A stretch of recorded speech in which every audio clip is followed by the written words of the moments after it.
আসসালামু আলাইকুম ওয়া রাহমাতুল্লাহ।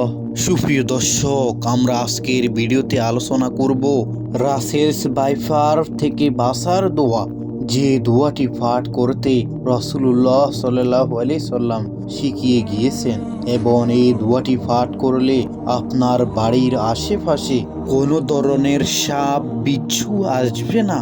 এই দোয়াটি আপনি সকালে ও বিকালে পাঠ করলে ইনশাআল্লাহ আপনার বাড়ি নিরাপদ থাকবে।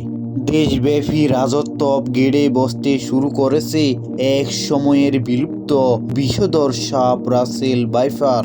প্রিয় দর্শক, বাংলাদেশের ২৭টি জেলায় এই বিষধর সাপের দেখা মিলেছে।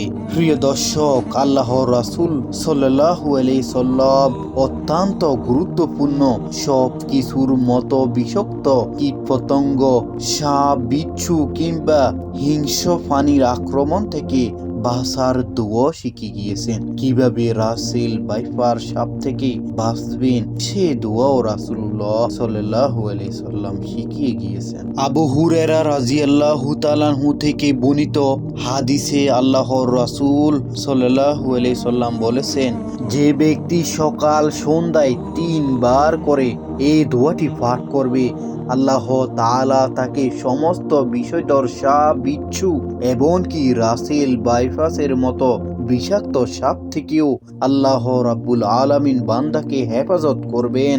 সুবহানাল্লাহ। প্রিয় দর্শক, দোয়াটি হলো আউযু বিকালিমাতিল্লাহিত তাম্মাতি মিন শাররি মা খলক। আউযু বিকালিমাতিল্লাহিত তাম্মাতি মিন শাররি মা খলক।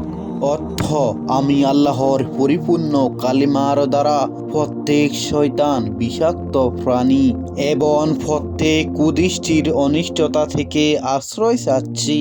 প্রিয় দর্শক, আপনি যদি এই দোয়াটি পাঠ করতে না পারেন অবশ্যই শিখে নেবেন, এবং এই দোয়াটি শিখে নিয়মিত সকাল সন্ধ্যা বেশি বেশি পাঠ করুন।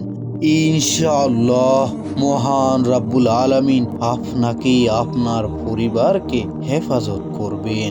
বেশি বেশি সকাল সন্ধ্যা এই দোয়াটি পাঠ করুন। প্রিয় দর্শক, ভিডিওটি যদি ভালো লাগে অবশ্যই একটি লাইক করে দিন এবং ভিডিওটি শেয়ার করে সবার মাঝে ছড়িয়ে দিন, যেন এই দোয়াটির মাধ্যমে সকলেই রাসেল বাইফাস বিষাক্ত সাপ থেকে রক্ষা পেতে পারে।